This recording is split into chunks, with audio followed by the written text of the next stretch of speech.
Сәлеметсіздер ме, құрметті студенттер. Бүгін біз масштабтар және өлшемдер салу тақырыбын талқылайтын боламыз.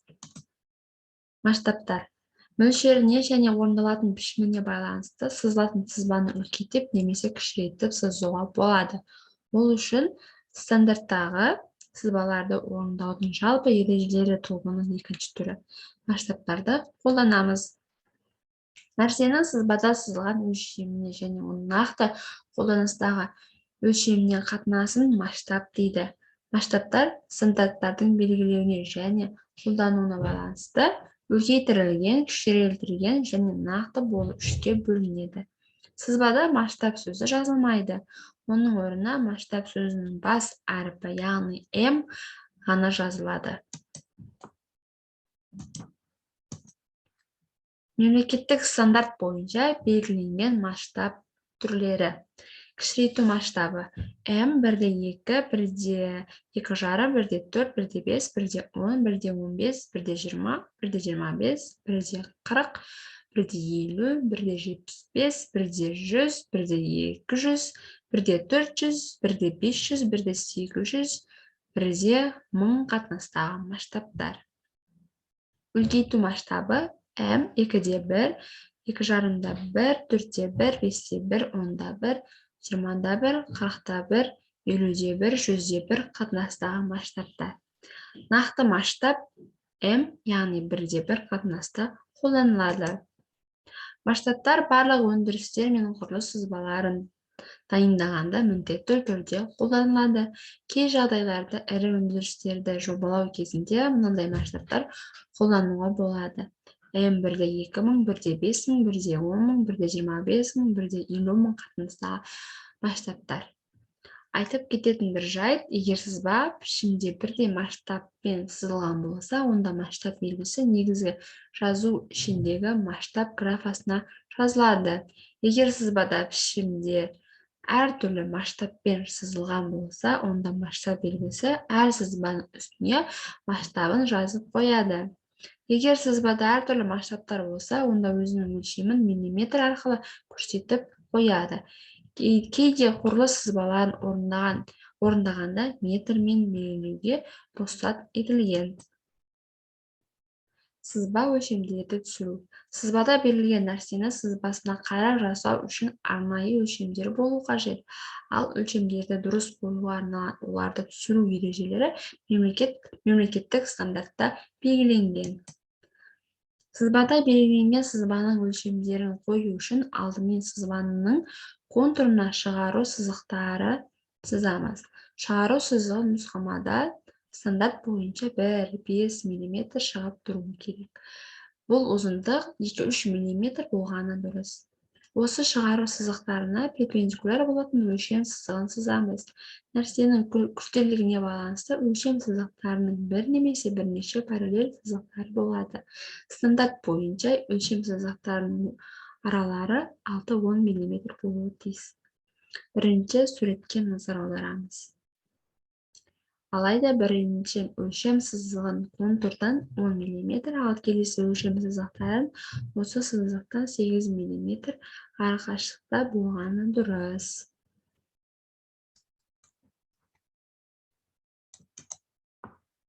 Өлшем сызықтарының шетін нұсқамамен шектеп қояды. Нұсқама міндетті түрде сызғыштың көмегімен ұзындығы S мм болатын сызықпен сызылады. Кей жағдайларда нұсқама сызықтары өлшем сызықтарына сыймай қалса, онда өлшем сандары шығару сызығының сыртына сызылады. Айта кету керек, құрылыс сызбаларында өлшем сызықтарының шеттерін оңнан солға қарай 45 градус болатын ұзындығы 2-4 мм болатын көлбеу сызықпен шектеп қояды.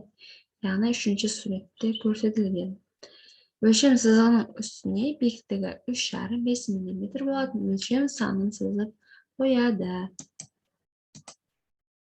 Егер бір ғана өлшем сызығы болса, онда өлшем саны өлшем сызығының ортасына сызылады. Ал егер бірнеше өлшем сызықтар болса, онда өлшем саны шахмат тәріздес болып сызылады. Бұл жағдайда кіші өлшем саны бірінші контур сызығына жақын орналасады. Осыдан кейін одан үлкен өлшем сызығы сөйтіп жалғасып кете береді. Айта кету керек, Контурлық шығару, үстік және центрлік сызықтарын өлшем сызығы ретінде қолданып, өлшем санын сызуға болмайды. Сызбалда бұрыштың өлшемдерін градуспен, минутпен және секундпен белгіленеді, бірақ бұл өлшемдер сызбада жазылмайды. Бұрыштың өлшемін өлшем санымен өлшем сызығының ортасына төбесіне шеңбер доғасы арқылы көрсетіп қояды. Шығару сызықтарын өз бойымен тарамдап жүргізеді. Сызбада шеңбердің радиусын латынның бас әріпі R мен белгілеп, қасына өлшем саны жазылады. Төртінші суретте көрсетілгендей, яғни мысал ретінде R5. Радиустың белгісі мен саны бірдей биіктікте сызылуы тиіс.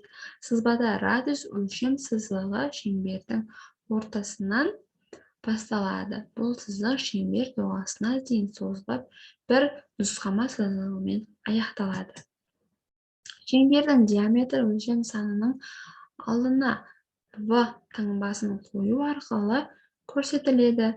Сызбада диаметрлік өлшем сызығын шеңбердің ортасына өтіп, екі шетіне дейін созылатын екі нұсқама сызығымен аяқталатын өлшем сызығымен белгілеп қояды.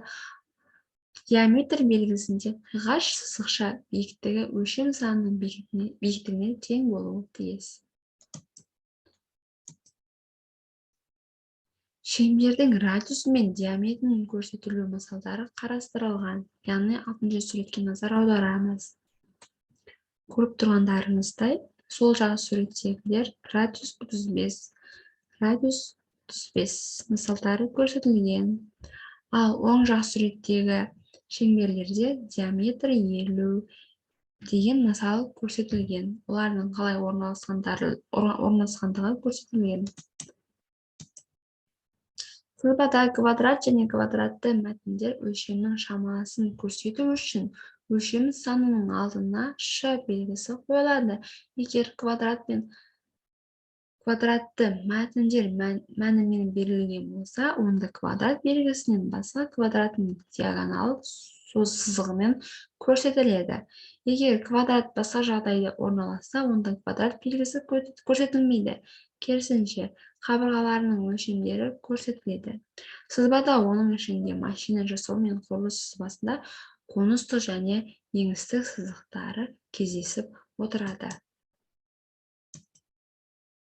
Егер сызбадағы нәрсенің беті немесе жағы конус тәріздес болып кетсе, онда конус осіне параллель жүргізілген шығару сызығына конустырлық белгісін Z мен сан арқылы жазып қояды. Конустырлық конус бетінің үстіңгі және төменгі табандарының диаметр айырмасы осы табандардың арақашықтығының қатынасына тең болады. Мына формуламен анықталады. Егер нәрсенің беті үңістеу болып келсе, онда сызбаның еңістік болып келген жеріне шығару сызығын сызып, осы сызықтың сөресіне еңістеу белгісін және еңістеу сызығының биіктігін еңістеу сызығының ұзындығына белгіленген тең болатын санды жазып қояды. Яғни А тең H бөлінген L болады. Осымен сабағымызды қорытындылайтын сұрақтарға кезек келді. Бірінші сұрағымыз масштабтар дегеніміз не? Екінші кішірейтілген масштаб дегеніміз не? Үшінші нақты масштаб дегеніміз не? Төртінші үлкейтілген масштаб дегеніміз не? Бесінші сызба өлшемдерін сызбада қалай түсіреді? Алтыншы сызба шығару сызықтары дегеніміз не? Жетінші сызбада бұрыштық өлшем қалай қойылады? Сегізінші сызбада шеңбер өлшем қалай қойылады? Тоғызыншы сызбада квадрат өлшем қалай қойылады? Және соңғы сұрағымыз сызбада конус қалай қойылады?